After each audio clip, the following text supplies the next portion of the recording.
Oui, nous revoilà en direct. Bonjour à toutes et à tous, vous m'entendez bien? Oui. Alors, et bienvenue à ce webinaire RSE. Nous serons avec vous, avec nos experts pendant 1 heure. Donc, on a une experte qui nous rejoint à 13h30, Frédéric Delade, qui avait une petite contrainte. Alors, je sais pas, je vois personne sur le chat. Dites-nous bonjour, c'est pour savoir si vous êtes bien connecté et tout va bien. Voilà. Là, j'ai l'impression d'être seul au monde. Ah si, bonjour Bernard. On t'entend, Voilà, oui. Hervé, bonjour. Voilà. Et sans plus attendre, parce qu'on n'a qu'1 heure, on a voulu vraiment partager avec vous la proposition de valeur. Et je remercie Mathilde, qui est revenue, Mathilde Lamiral, qui est revenue de sa formation. Voilà, Mathilde, je te laisse te présenter et dire pourquoi tu es là aujourd'hui. Alors bonjour à toutes et à tous. Donc je m'appelle Mathilde Amiral, je suis actuellement en alternance chargée de mission RSE chez Adecco Group et j'ai travaillé avec Orange cet été sur l'intégration de la RSE sur le marché pro PME. Donc les missions étaient de comprendre les besoins des clients pro PME et d'essayer d'y répondre au mieux. D'accord. Et chez Adecco Group, ils s'intéressent à la RSE également ou c'est une Oui, appétence? oui, également, on a toute une politique RSE qui est mise en place sur pas mal de secteurs, de sujets, donc très complet. D'accord. Et je ne présente plus Emmanuel, qui a 10 ans aujourd'hui. Bonjour Emmanuel. Voilà. Bonjour, donc moi je m'occupe de la RSE et de l'innovation pour le B2B en France, donc la direction Entreprise France d'Orange. D'accord. Et tu vas nous parler aujourd'hui, nous allons parler tous ensemble de la proposition de valeur RSE qui s'étoffe de plus en plus et se structure de plus en plus. Et l'idée, c'est vraiment de pas être dans le greenwashing, mais de vous apporter les preuves et de vous dire vraiment concrètement on fait au quotidien pour accompagner nos clients sur ces questions-là. J'en profite pour dire bonjour Naïm, bonjour Philippe, bonjour Rachel, bonjour Barbara, tous les gens qu'on connaît, on est en terrain connu et reconnu. Et du coup, on va vous partager quelques éléments de base. Et je crois que c'est toi qui démarre le sujet, Emmanuel, si je ne me trompe. Oui, ça marche. Et on va revenir au Exactement. début. Alors hop, faut C'est mieux. remonter au début. Ouais, excuse-moi. Voilà.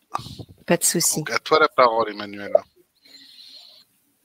Super. Alors, tout départ, on va parler du réchauffement climatique. Alors, je vois que toi, Thomas, tu as déjà pris les devants puisque tu es avec des maisons sur pilotis. Ouais, non, c'est Donc, l'île aux oiseaux. C'est l'île aux oiseaux à Bordeaux. C'est un peu le mal du pays aujourd'hui. Et voilà. Ouais.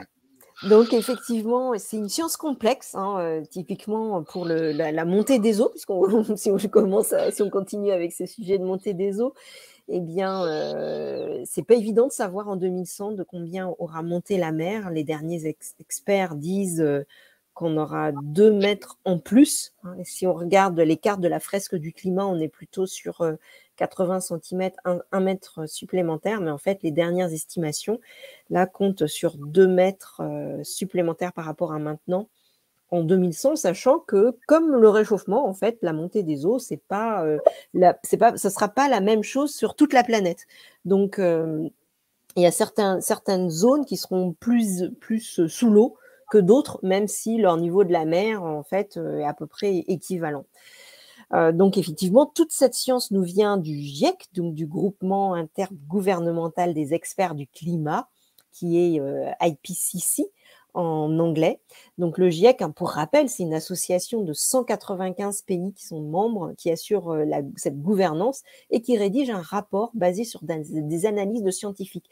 Donc, ce ne sont pas eux qui vont faire toutes les analyses. Il y a plus de, je sais plus, plusieurs milliers, dizaines de milliers d'analyses qui sont justement revues, relues et concaténées dans un rapport du GIEC. Donc le GIEC évalue l'état des connaissances sur l'évolution du climat, ses causes et ses impacts. Donc il y a différents rapports selon ces sujets. Donc, il a été créé en 1998 par 2 institutions des Nations Unies. Et donc, ce que nous disent tous ces experts du climat qui sont regroupés dans le GIEC, c'est que c'est dû, le réchauffement climatique est dû aux activités humaines et aux émissions de gaz à effet de serre. Et donc, plus la température augmente et plus les risques sont importants et deviennent prévisibles. C'est ça qui est vraiment très important. C'est que chaque degré, demi-degré compte. Donc, au bout d'un moment, si je parlais du niveau de la mer, c'était un peu ça. C'est-à-dire qu'il y a certains phénomènes d'emballement qui ne sont pas encore complètement vus et qui sont très difficiles à appréhender. Donc, on arrive à avoir, on va dire, une courbe linéaire entre l'augmentation des gaz à effet de serre et l'augmentation de la température avec différents scénarios du GIEC. Donc, c'est-à-dire, plus on émet des gaz à effet de serre, eh bien, plus on risque d'avoir en 2100 par rapport à l'ère pré-industrielle des degrés supplémentaires élevés. Mais c'est vrai que pour certains phénomènes, il y a des cycles d'emballement, donc de boucles des rétroactions positives, et on ne sait pas exactement à quel moment, typiquement, et combien de mètres ou de centimètres supplémentaires pour, par exemple, l'élévation du niveau de la mer. Oui, alors c'est marqué 2100, Excuse-moi, voire Emmanuel, c'est avant. quelque chose que Effectivement, ouais. c'est quelque chose que tu détailles Edgar, dans les fresques du oui, climat, tout ça, on notamment. le fait dans les fresques du climat. Ça, c'est quelque chose, donc chez Orange, on a pris, là, on est déjà 6000 personnes à avoir fait la fresque du climat. On est environ 180, je crois, animateurs de la fresque du climat. Et donc, il y a certaines entités d'Orange, notamment la DTSI, qui veut fresquer donc l'ensemble, 100% de ses salariés. On a un objectif groupe d'avoir 10% de nos salariés qui ont fait la fresque, donc ça ferait environ 15 000 personnes. Pour l'instant, on est à 6 000, ce qui est déjà beaucoup, mais il faut encore monter. Et effectivement, dans le dernier rapport du GIEC, l'élévation de température avec les accords de Paris qu'on voulait limiter à 2 degrés, on l'aura certainement avant, alors c'est très précis, avant 2052, et ça pourrait être dès 2030.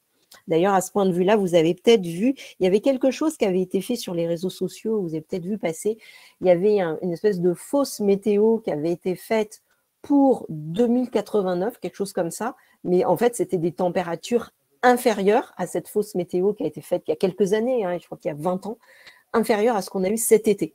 Donc, il y a 20 ans, en fait, on se disait en 2089, on pourrait avoir des températures, on va aller jusqu'à 40 degrés, enfin, ça paraissait totalement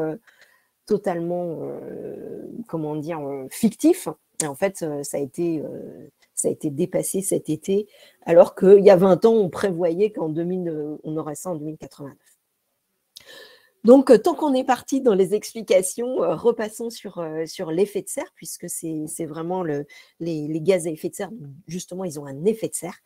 Et donc, on repart, toute l'énergie qu'on a sur Terre vient du Soleil. Donc, on a énormément de rayonnement électromagnétique qui va traverser l'atmosphère dans un sens, réchauffer la Terre. Et hop, dans l'autre sens, il y a des gaz qui sont piégés. Alors, on se dit, tiens, comment ça se fait ça traverse dans un sens et pas dans l'autre? C'est un peu comme les lunettes de soleil. Vous voyez, quand vous avez des lunettes de soleil, eh bien, vous allez avoir la lumière, mais en revanche, vous n'allez pas avoir des ultraviolets, donc vous allez avoir les yeux protégés.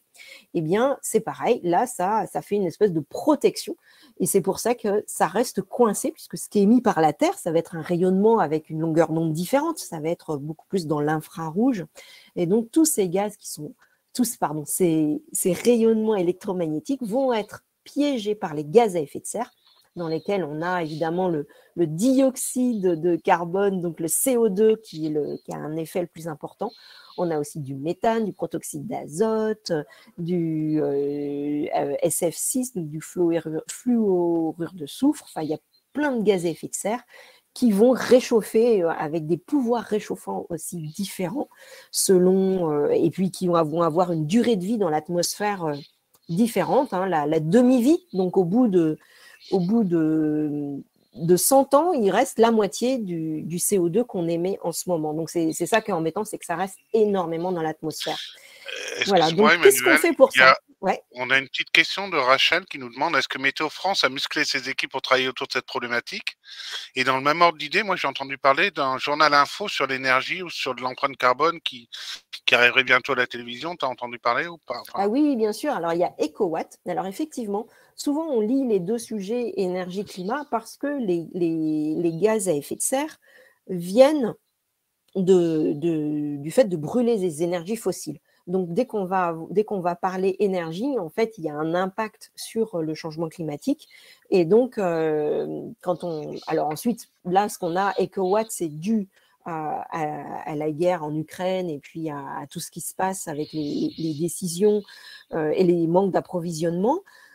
Ça pourrait être dû dans plusieurs années à d'autres phénomènes, puisque toutes les ressources sont finies sur Terre. Donc, au bout d'un moment, il n'y aura plus de gaz, il n'y aura plus de pétrole, ou ce sera tellement cher d'aller en extraire de nouveaux qui seront encore plus enfouis que ce ne sera pas possible de le faire.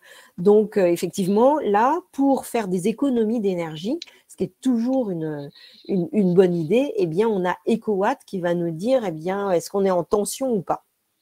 Donc ça va être la météo, en fait, de l'énergie. Et sinon, par rapport à la question de Rachel sur est-ce que Météo France, oui, Météo France avant faisait ses prévisions en fait sur les 30 dernières années et avec le climat des 30 dernières années. Et maintenant, ils sont en train de prendre en compte justement le climat à venir. Donc, ils ont pris en compte le changement climatique dans leurs prévisions. Alors, qu'est-ce qu'on fait au niveau des entreprises? Donc, toutes les entreprises, en fait, toutes les grandes entreprises suivent les accords de Paris, donc suivent le fait de vouloir réduire nos émissions de gaz à effet de serre pour atteindre ce qu'on appelle le net zéro carbone, donc diminuer au maximum de 80% et le reste des 20% qu'on ne pourrait pas absorber, le fait de les absorber par des puits de carbone, que ce soit des puits de carbone technologiques ou naturels, parce que les puits de carbone technologiques qui existent aujourd'hui, on n'imagine pas, on ne saurait pas comment les mettre à l'échelle, en fait. Il faudrait énormément d'usines d'absorption de CO2. C'est très compliqué, le CO2, il y en a partout. Hein. Quand on dit 420 parties par million, ça paraît tout petit, puisque c'est bien en dessous du pourcent. Mais donc, il y en a beaucoup trop, mais c'est pas facile de les absorber comme ça. En revanche, on sait très bien que les forêts, les mangroves, elles savent faire ça. Donc, les puits de carbone naturels sont quand même plus simples à mettre en place. Donc, les entreprises ont fait leur calcul de scope 1, 2, 3, dans le but de se dire quelles sont nos émissions de carbone pour voir bien qu'est-ce qu'il faut qu'on fasse. Et ont pris des engagements. Donc, quand on dit net zéro carbone, ça veut dire qu'on prend des engagements sur les 3 scopes. Hein. Le premier scope, c'est vraiment ce qu'on va tout de suite émettre en brûlant du fioul pour se chauffer, en brûlant du gaz pour se chauffer, en brûlant de l'essence pour circuler, pour ceux qui en ont trouvé, évidemment. Le scope 2, ça va être, c'est pas nous directement qui allons brûler des gaz à effet de serre, ça va être l'entreprise qui nous fournit l'électricité. Donc, typiquement, sur les factures EDF, RTE, Enedis, Engie, vous avez combien de CO2 pour l'entreprise ont été émis pour nos propres consommations. Donc ça, c'est tout ce qui est émissions directes. Donc nous, chez Orange, on a un objectif pour 2025 de baisser de 30% nos émissions sur les scope 1 et 2. Sur le scope 3, alors vous voyez qu'il est beaucoup plus grand. Hein. Donc, toutes ces calculs-là, alors c'est peut-être pas d'ailleurs les derniers calculs, mais ont été estimés par Carbone 4, qui est un des plus grands cabinets sur ce sujet-là en France.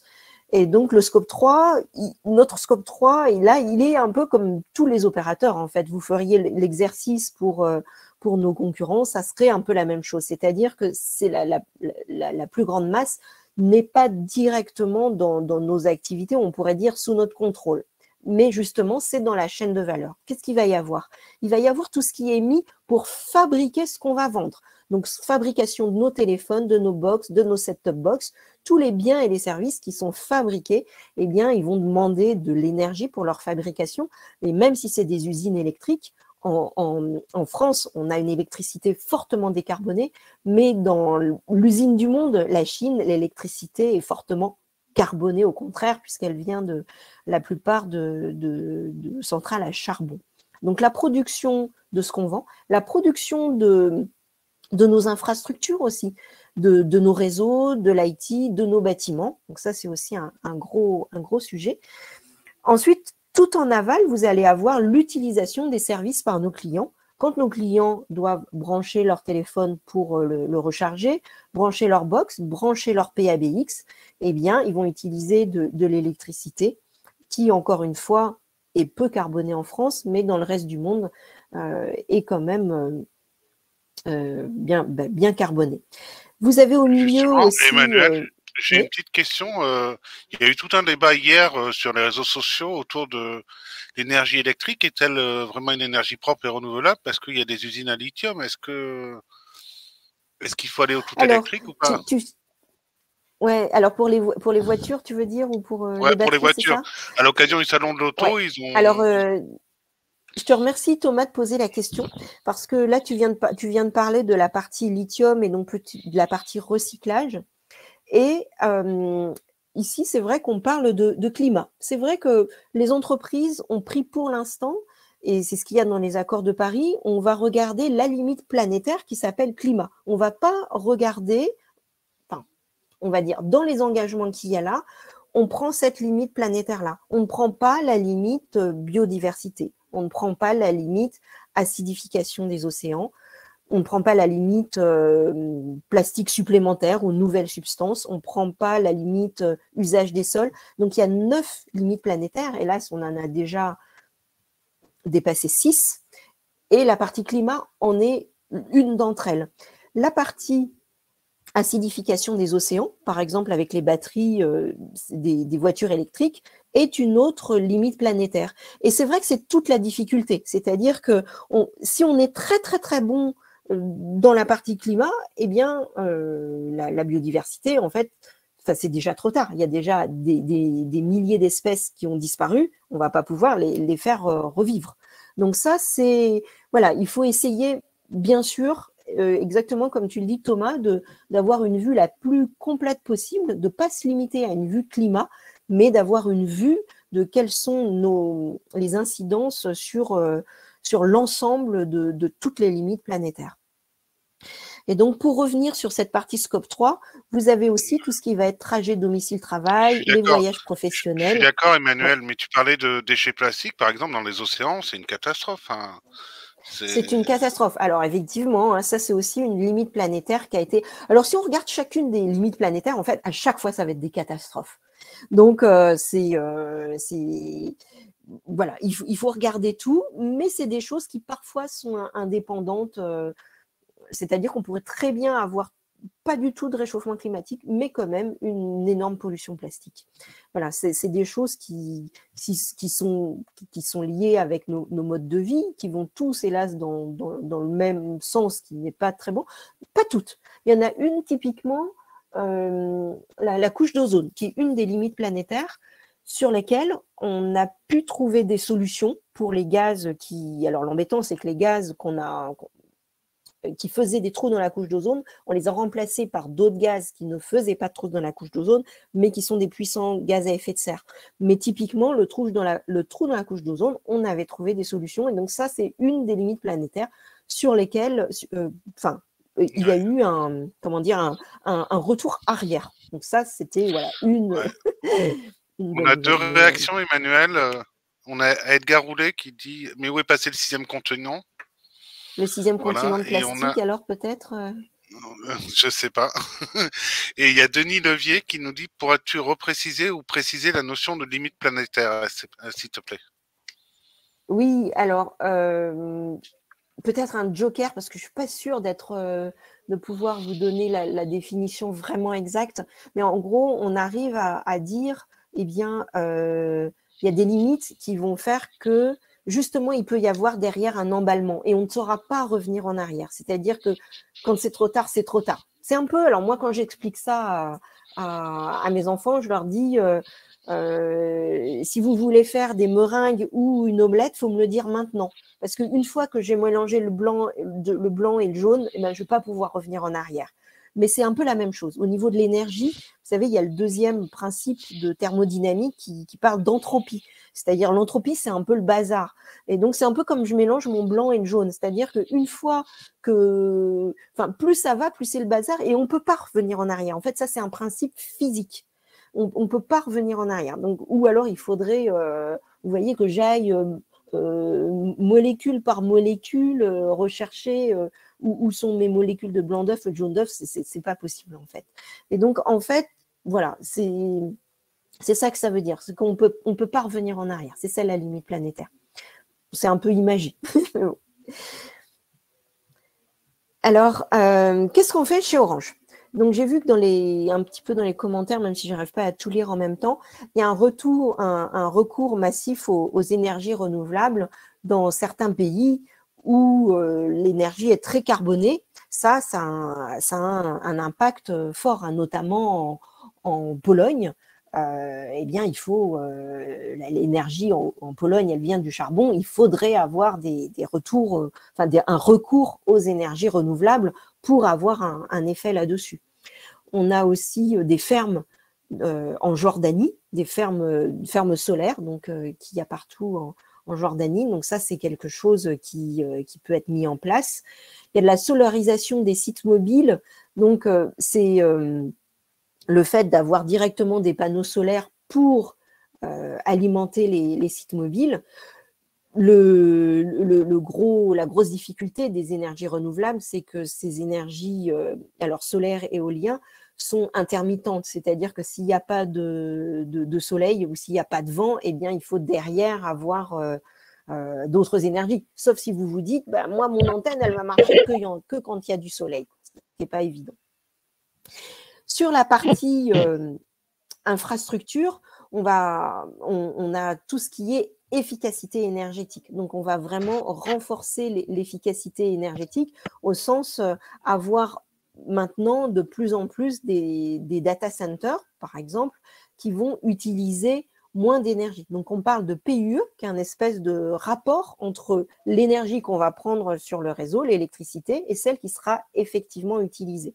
Et donc, nos data centers de Val-de-Reuil sont parmi les 5 meilleurs au monde là-dessus. Ils ont un PUE inférieur à 1,3.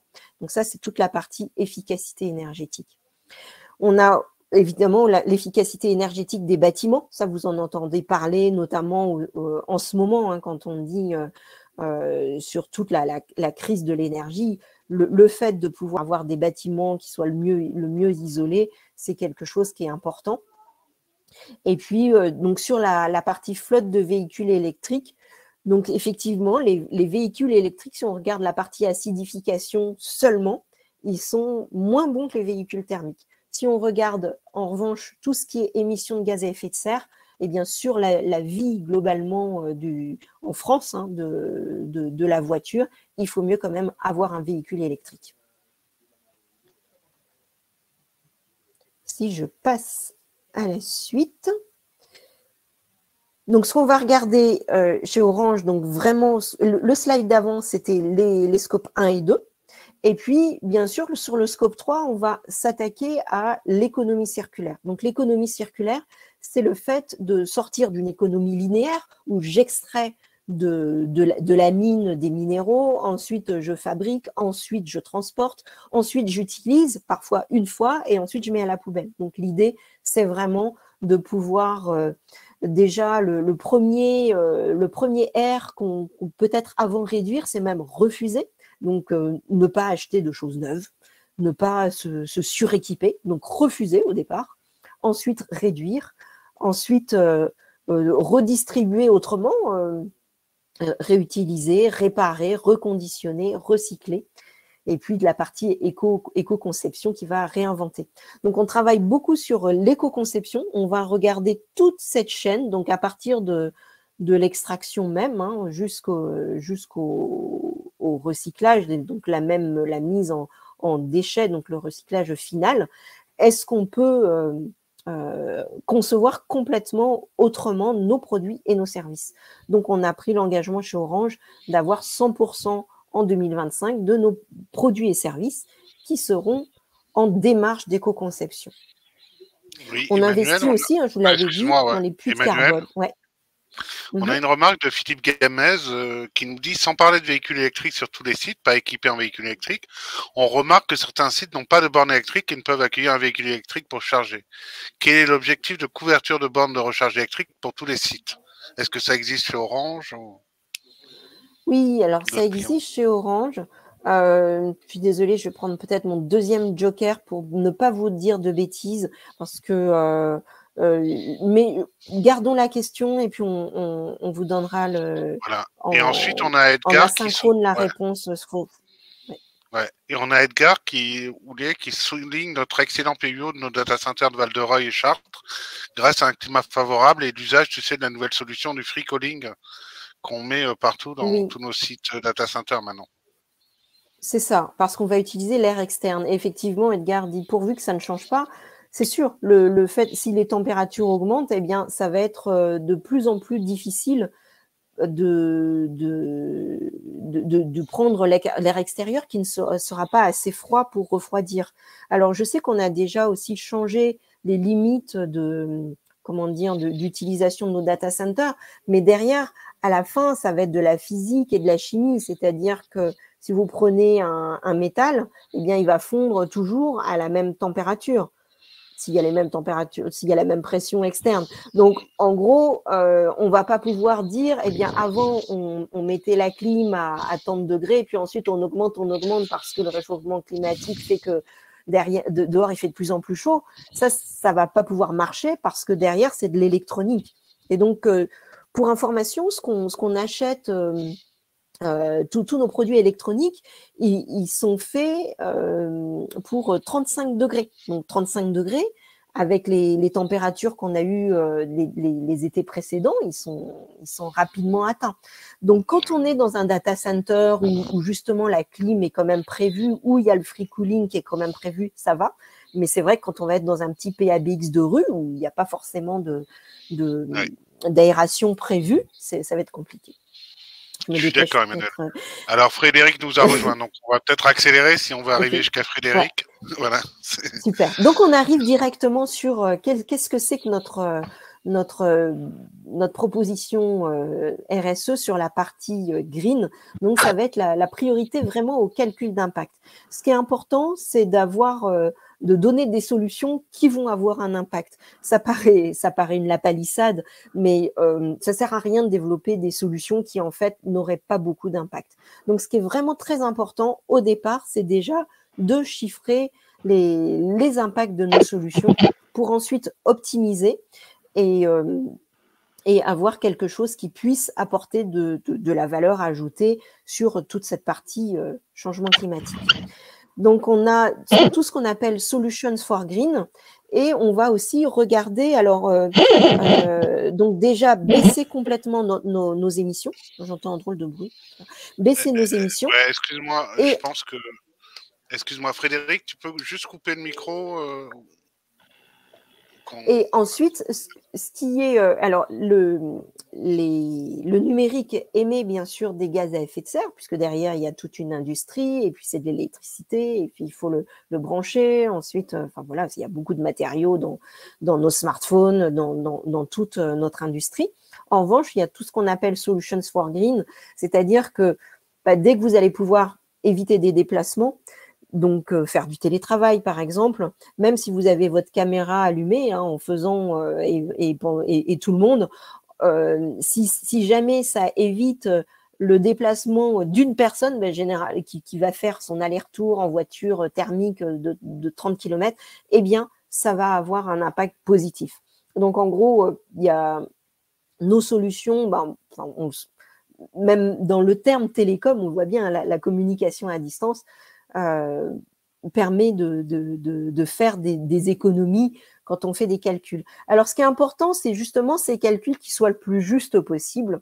Donc, il y a eu un calcul qui a été fait par l'ADEME, notamment sur le télétravail, en prenant en compte tous les effets rebonds, en prenant en compte même les gens, par exemple, qui avaient fait du télétravail pendant la pandémie et qui étaient partis s'installer à Bordeaux, par exemple. Eh bien, en prenant en compte tous ces calculs rebonds, l'ADEME arrive à quand même montrer que le télétravail a un impact positif en termes d'émissions de carbone évitées justement grâce aux solutions. Mais voilà, il ne s'agit pas juste de faire un calcul comme ça. On va regarder toutes les solutions avec les effets du premier ordre, mais aussi les effets du deuxième ordre, quoi. Donc, c'est assez compliqué du coup pour dire, eh bien, voilà le calcul évité. Alors, on a une solution là qui est complètement d'actualité, qui est la solution Smart Eco Énergie, qu'on a vendue à notre client Regus pour plus de 130 sites, qui permet d'avoir, comme vous le voyez sur les petits schémas, où est-ce que vous en êtes dans votre consommation d'énergie.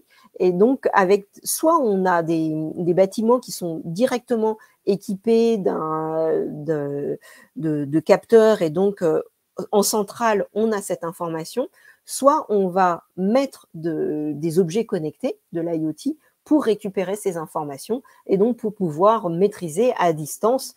On va pouvoir dire tout de suite, il y a une pièce qui est trop chauffée ou il y a trop de clim, et donc corriger le tir en temps réel grâce, par exemple, grâce à ce que tu nous disais avec EcoWatt, Thomas. Eh bien, je crois que je donne la main à Mathilde. Oui, c'est ça. Oui, c'est ça. Merci Emmanuel. Alors pour ma part, l'objectif de mes missions était double, donc de sensibiliser les clients du marché pro-PME à la RSE et également de leur proposer des solutions qui leur permettent de s'inscrire dans une démarche en faveur du développement durable avec Orange, bien évidemment. Et donc pour répondre et pour atteindre cet objectif, Orange propose le programme RE. Si tu peux passer les slides, Thomas, s'il te plaît. Encore. Voilà, merci. Donc, le programme REC a été lancé en 2020 et qui est un programme en faveur de l'économie circulaire. Donc, ça concerne, les 4 piliers du programme REC sont le recyclage, la reprise, le reconditionnement et la réparation. Donc, Orange reprend les téléphones qui ont encore une valeur marchande et donc en échange d'un bon d'achat ou d'une remise immédiate. Il propose également des téléphones reconditionnés à des prix attractifs et des téléphones de qualité. Souvent avec des marques leaders d'ailleurs. Pour les téléphones qui n'ont plus de valeur marchande, ils sont recyclés ou alors réparés dans les boutiques en ligne, les boutiques en physique, ou en ligne. En plus du programme RE, Orange propose un processus qui s'appelle la collecte citoyenne, également en faveur de l'économie circulaire. Donc, c'est plutôt pour les mobiles qui sont usagés et qui n'ont plus de valeur marchande. Donc, les clients peuvent faire une demande de collecte sur Internet, sur le site d'Orange, pardon. Donc, demander un collecteur et il peut être récupéré une fois qu'il est plein. Donc, en plus de se débarrasser des mobiles usagés, de préserver l'environnement, ça permet également de créer des emplois en France et en Afrique avec le recyclage et de soutenir Emmaüs International. Hormis les téléphones ou les mobiles, Orange propose également des accessoires qui sont eux aussi inscrits dans une démarche de RSE. Donc les packagings sont plus respectueux de l'environnement, les accessoires sont éco-conçus, recyclés et recyclables, et ils sont produits localement.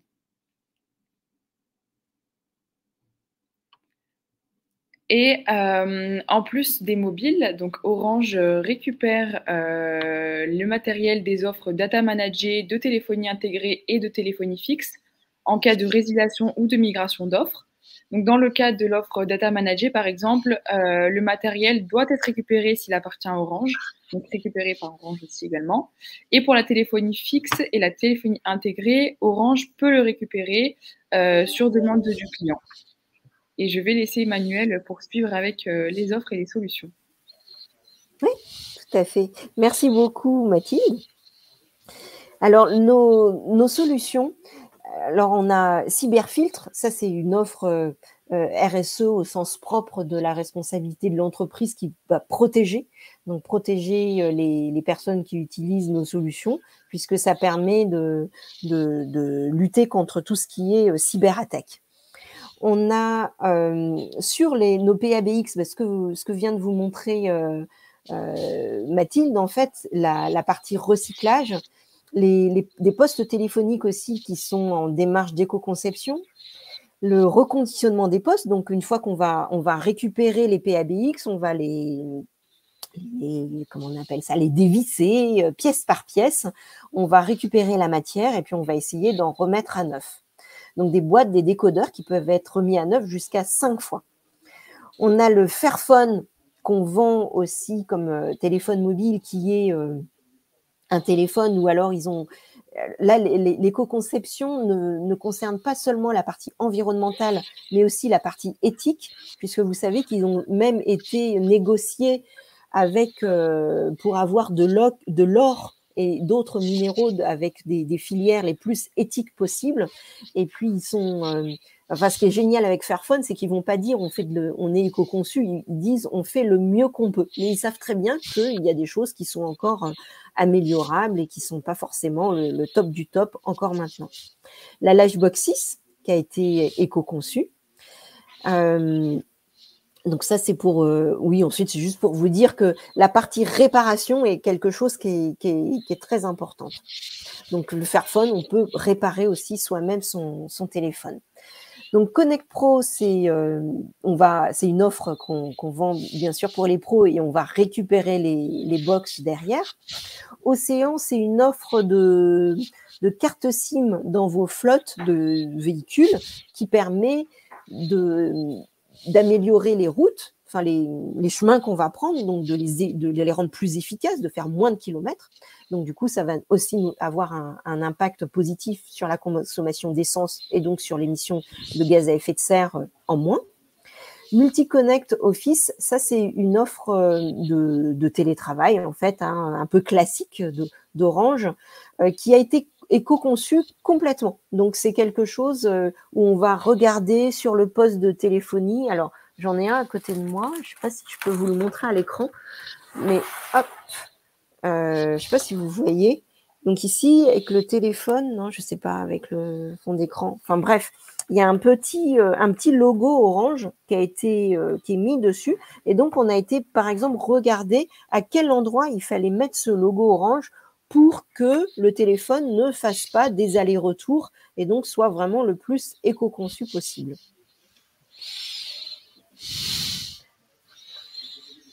Alors, on a aussi, bien sûr, tout ce qui est OpenBee. OpenBee, c'est ce qui va vous permettre d'archiver vos documents. Donc, le fait d'archiver sur papier. Alors, c'est pareil, même s'il y a beaucoup de discussions entre le papier par rapport à... Enfin, de discussions et de calculs même entre le papier par rapport à l'informatique. Et il faut regarder aussi combien de temps on doit garder les documents. Donc, en tout cas, OpenBee permet d'archiver des documents et avec les calculs qui correspondent à la plupart du temps qu'on doit archiver les documents, ça a un impact positif sur l'environnement. On a des applications aussi qu'on met à disposition de nos clients. Donc, par exemple, Expensia qui va faire des notes de frais électroniques, YouSign qui permet de signer tout en digital, Agendize, c'est la prise de rendez-vous pour tout faire directement en digital, et Kizeo, c'est des formulaires de collecte. Donc voilà, il y a tout plein d'applications aussi qu'on a avec nos partenaires. Et juste avant de laisser la main à Frédéric, je voulais juste faire,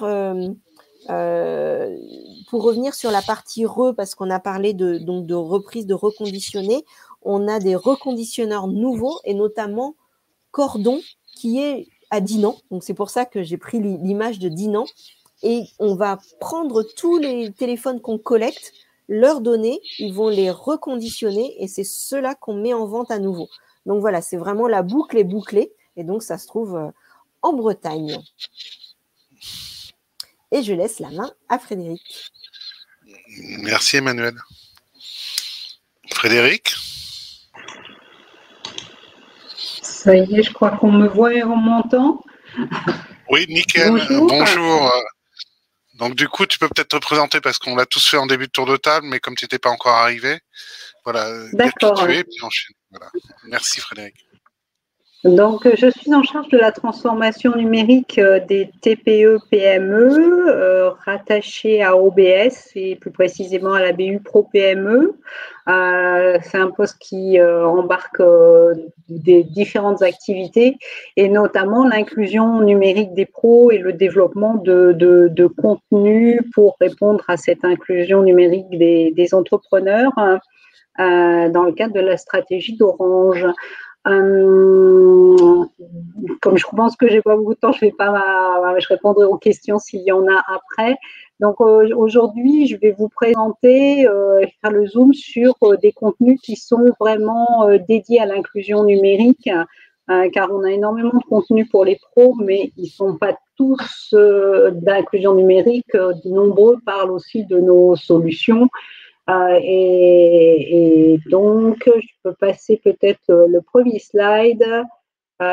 Qui n'est pas très joli, mais c'était une façon de vous faire un récapitulatif des principaux contenus d'inclusion numérique et de l'endroit où on allait les trouver. Et c'est ce que je vais vous montrer après, comment les retrouver, parce que je ne crois pas que ce soit toujours évident pour nous. Donc, je vais insister sur les webinaires que j'ai appelés Pro RSE. On avait décidé de les lancer en 2019 et on était prêt en mars 2020 pour faire le premier et on est quand même très, très bien tombé en termes de timing vu ce qui s'est passé. En parallèle, on a des ateliers. Alors, les webinaires, je vous dirais qu'en fait, ce sont vraiment, ils durent 1 heure, ils touchent toutes les thématiques numériques, digitales pour les pros. Et ils ont vraiment vocation à sensibiliser, à acculturer en donnant des conseils. Derrière, on a des ateliers pro. Ils ont 2 formats. Un format digital sous forme d'une vidéo qui dure 10 minutes. Et là, on est vraiment dans la logique comprendre, apprendre. Et maintenant, il faut qu'on passe à une nouvelle étape qui sera un format beaucoup plus court parce que les pros ont beaucoup moins de temps que pendant la période du Covid. Et ils ne vont plus maintenant être formés, beaucoup de monde à faire. Donc, il faut qu'on soit capable de les guider et de leur montrer. Donc, ça, c'est à venir fin d'année, début d'année prochaine. Après, il y a toute une rubrique entreprendre avec des problématiques, j'en parlerai tout à l'heure. Autre grand outil, on a développé un guide entreprendre avec les bons outils numériques avec des thématiques clés. C'est vraiment un guide pédagogique qu'on retrouve un petit peu partout dans le portail pro, selon la façon dont le visiteur se promène sur le site, il va croiser plusieurs fois la solution, soit à travers du corner créateur, de l'offre créateur. Donc, et c'est vraiment un très très bel outil à télécharger gratuitement pour tous les entrepreneurs d'Orange et de non-Orange. Ensuite, je ferai un petit zoom sur l'Orange Digital Center et son site. Et puis, sachez que aussi tous les contenus vidéo sont retrouvables sur la chaîne Orange Pro YouTube et qui permet donc là de trouver des contenus d'inclusion numérique ou des contenus sur nos solutions, des témoignages clients, des podcasts. C'est très, très varié et on a une grande richesse de contenu à offrir à nos clients et non clients. Donc là, on peut passer à la navigation sur la page suivante. Voilà, quand on va sur la boutique Orange, on arrive sur cette boutique qui va nous parler des offres et on a le choix entre grand public et pro. Les pros, bien sûr, se reconnaissent et sélectionnent la rubrique pro et on y voit, vous voyez, les solutions d'offres, des thématiques. Et puis, quelque chose qui est moins connu, et c'est bien dommage, c'est le MAG, où là, je ne vous ai pas pu vous mettre toutes les rubriques, mais les plus importantes, et notamment la playlist du pro, parce que c'est là que vous allez retrouver les outils d'inclusion numérique, à la fois les webinaires, on en a 8 de répertoriés à date, on en a fait 3 par an. Des ateliers pro, il y en a 7, et c'est pareil, ça couvre un peu toutes les problématiques des pros. Alors, c'est une vidéo, mais sachez que ces ateliers pro ont aussi leur format en présentiel, d'une durée là de 30 minutes et ils sont notamment utilisés lors des salons et événementiels. J'ai une rubrique qui s'ouvre là, je ne sais pas ce que c'est. Excusez-moi. Après les podcasts, alors ouais. J'ai un truc Thales qui n'arrête pas de s'ouvrir. Est-ce que je dois faire quelque chose, Thomas? Alors, Allô? nous, on voit rien. On voit pas. Ça doit être sur ton PC. Bon, donc voilà, ces ateliers pro, en fait, la synthèse est sous format vidéo, mais aussi utilisable en présentiel. Dans le Mac, je vais peut-être retourner sur la page précédente pour continuer à la navigation. Les podcasts, bon, c'est pas de l'inclusion numérique, ça parle des pros, mais c'est passionnant. Et les témoignages, ils sont souvent appuyés sur l'utilisation d'une offre Orange. Alors, on ne peut pas dire que c'est complètement de l'inclusion numérique, mais ça n'en est pas moins intéressant. Alors, vous avez aussi une boîte à outils qui est intéressante. Et puis, vous voyez le guide créateur dont je vous parlais et vous pouvez le retrouver. Vous avez la rubrique entreprendre où là, il y a toutes les problématiques traitées. Tu disais que, en fait, Frédéric, que tu as une forte audience de tous ces magazines, tous ces webinars, et de plus en plus, suite à la pandémie, d'appétence pour ces usages digitaux, quoi. Ah c'est sûr que le Covid, on a eu le nez creux de décider ça fin 2019 parce que évidemment là on a eu une forte audience. Alors, les webinaires maintenant l'audience post-Covid cette année a tendance à baisser, mais on adresse aussi des fois des sujets plus restreints, donc c'est pas étonnant. Je pense que les formats courts ont de l'avenir. Par contre, c'est bien pour ça que je m'y lance. Et dans les rubriques entreprendre, vous voyez, vous avez toutes ces problématiques et là, vous allez trouver une multitude d'articles, de conseils et qui peuvent guider le pro et leur donner envie ensuite d'aller cliquer sur visibilité, sécurité pour retrouver nos solutions. Donc ça, c'est vraiment ce qu'on appelle le portail Orange Pro. Donc du coup, on peut passer les pages suivantes. Donc là, les ateliers. Là, un exemple de gérer son entreprise. Vous voyez, on y trouve des articles, on y trouve des vidéos, on trouve plein de choses sur la thématique qui vous intéresse. On continue.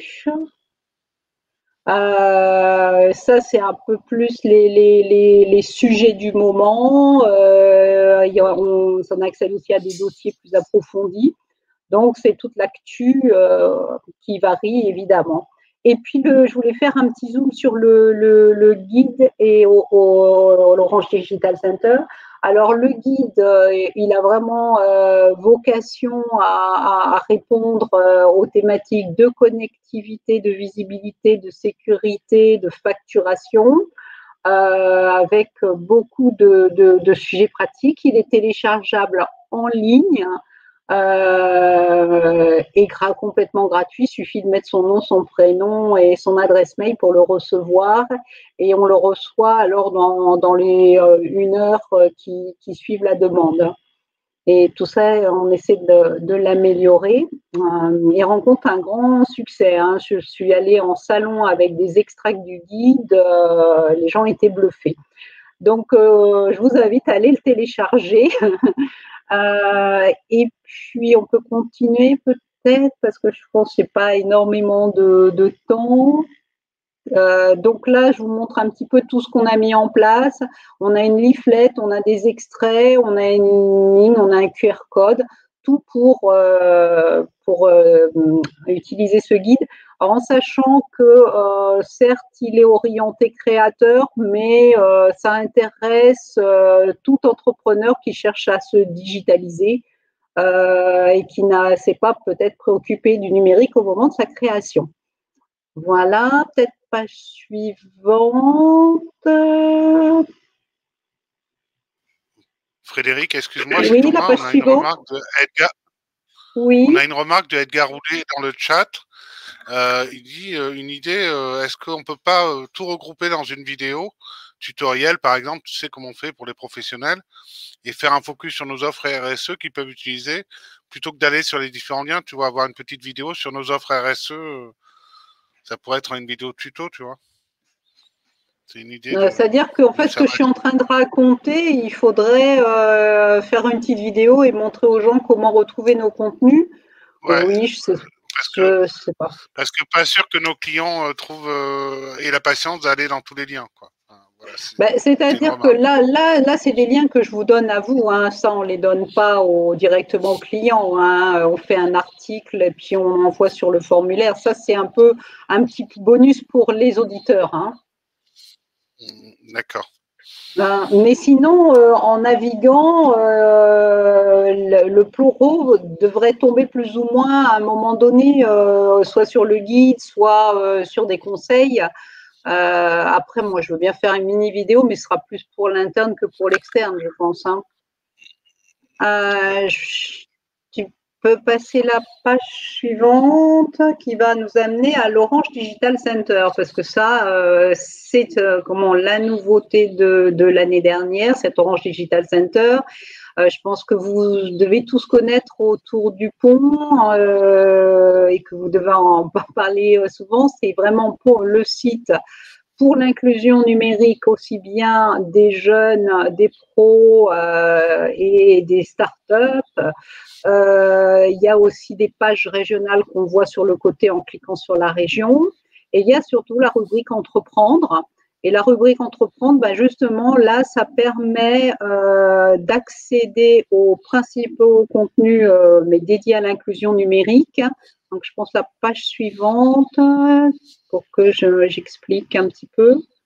Dedans, on y retrouve naturellement le programme Femmes Entrepreneuses, vous aider à vous lancer avec des conseils pratiques, nos ateliers, puis on ne voit pas la ligne suivante, mais il y a aussi les webinaires, il y a le vous aider à vous lancer, c'est là où on va parler du guide, on va le retrouver direct.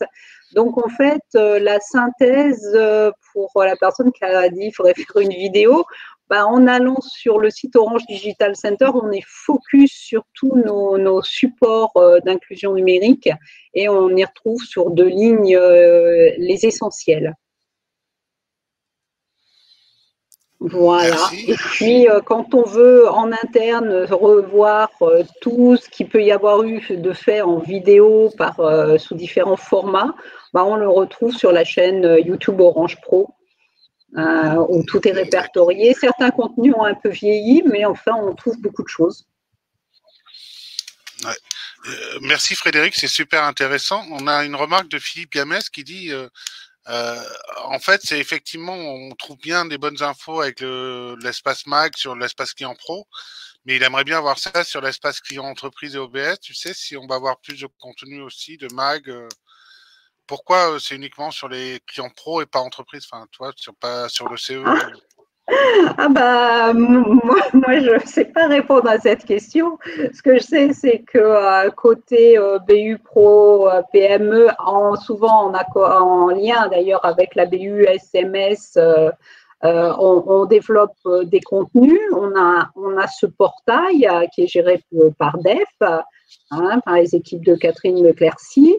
Après, côté entreprise, je sais pas parce que moi je suis uniquement sur le marché pro PME, mais par contre, si je peux aider mes camarades du marché entreprise, je suis à leur disposition pleine et entière. Mais c'est vrai que je connais moins la façon dont le marché entreprise communique. Je vois beaucoup la BU Digital et Data qui n'arrête pas de faire des vidéos qui sont toujours passionnantes. Je sais aussi que du côté SMS, il y a une page avec les solutions, mais je ne suis pas sûre qu'en dehors de ça, ils aient des contenus pédagogiques d'inclusion. En tout cas, ils nous accompagnent toujours dans les webinaires quand il y a une partie mobile. Hein, on les embarque systématiquement. Hein. D'accord. J'ai une question de Bernard pour avoir le le site Orange Digital Center. Vous aurez la présentation, le replay, tout dans l'après-midi avec les bons liens et je l'ai mis dans le chat, Bernard. Et également, du coup, pour revenir à ton idée, Frédéric, moi je comprends que sur des sujets offres, qui soient différenciants par segment de marché, on n'est pas les mêmes magazines ou informations, mais sur l'inclusion numérique ou les offres RSE qui sont transverses, c'est là où on pourrait peut-être créer des passerelles de contenu. Enfin, je sais pas, c'est une idée. Hein. C'est-à-dire que je ne pense pas qu'on s'adresse à une entreprise comme on s'adresse à nous, on est surtout calé sur des problématiques de petits pros. Hein. Déjà, le marché, c'est 0,50 et en général, on s'adresse du 0 à 10, 0 à 20. Et on ne parle pas de la même façon à une grosse PME, une entreprise, une ETI, qu'on va parler aux créateurs, à l'auto-entrepreneur, aux commerçants. C'est quand même, les problématiques sont quand même pas du même niveau, quoi. Ouais, c'est quand même un peu personnalisé sur les usages. Ouais, voilà, parce que oui, on est calé sur les usages et la maturité de ce segment, quoi. C'est comme France Num, puisqu'on est que partenaire de France Num. France Num, ben voilà, ils adressent quand même le marché des toutes petites entreprises et quand on voit les sujets traités sur le marché entreprise, ben d'ailleurs sur Webikeo, il y a, je suis pas la seule à faire des webinaires, hein, il y en a qui sont faits sur les grands comptes, les entreprises, et on voit que c'est tout de suite un high level, quoi. Les thématiques sont sûrement bonnes, mais pas abordées de la même façon si une entreprise a 200 salariés ou a déjà un circuit de distribution très évolué. Nous, on a quand même des offres dédiées aux pros, comme les sites web, par exemple. C'est pas Eola, c'est les sites web clés en main. C'est pas la même chose. Ouais, Frédéric, excuse-nous, on va être obligé de couper parce qu'on arrive au bout il nous reste 3 minutes pour conclure. Merci beaucoup, Frédéric. Ce que je propose, Emmanuel, c'est que tu fasses un mot de la fin, une mini-conclusion autour d'une question de Denis Levier que je trouve intéressante pour toi. Je trouve qu'il est encore difficile pour nous d'avoir une vision claire de notre empreinte concernant les usages digitaux, car nous pouvons visualiser des résultats d'équipement par équipement, mais sans pouvoir affirmer si c'est bien ou pas, faute de référence ou d'éléments de comparaison. Et en outre, il n'existe encore rien, je crois, sur les box. Donc je pense que c'est pas vrai, on y travaille, mais voilà, je voulais ton mot de la fin. Alors, il existe, c'est extrêmement difficile. Alors, pour les particuliers, le plus simple, c'est de prendre les règles de l'ADEME. Donc, de mémoire, je crois qu'on est à 49 kilos, j'ai vraiment la réunion d'après qui commence, 49 kilos par an pour une ligne fixe, 49 kilos de CO2. Et pour les lignes mobiles, on est à 49 grammes par gigaoctet. Donc ça te permet de voir pour ton usage et du réseau. Ensuite, le poids de la box en CO2 pour sa fabrication, on l'a. Donc la Livebox 6, je ne sais plus, c'est 37, je sais plus si c'est 37 kg ou 57. Mais bref, on y travaille, on reviendra vers vous avec l'outil MCO2 et la mesure de nos équipements. En tout cas, je tiens vraiment à remercier tous les participants, Emmanuel, Mathilde pour être venue en tant qu'étudiante et Frédéric pour nous avoir éclairé sur le clic utile sur la RSE sur le portail Orange Pro. Et je vous donne rendez-vous le mois prochain pour un nouveau rendez-vous. Alors, c'est pas un scoop, on va revenir sur le plan de sobriété et l'énergie, vous savez, qui a un peu d'actualité. Donc, ça sera le mois prochain. On vous tient au courant. Belle journée, à bientôt. Au revoir, merci Emmanuel. Au revoir, merci. Au revoir.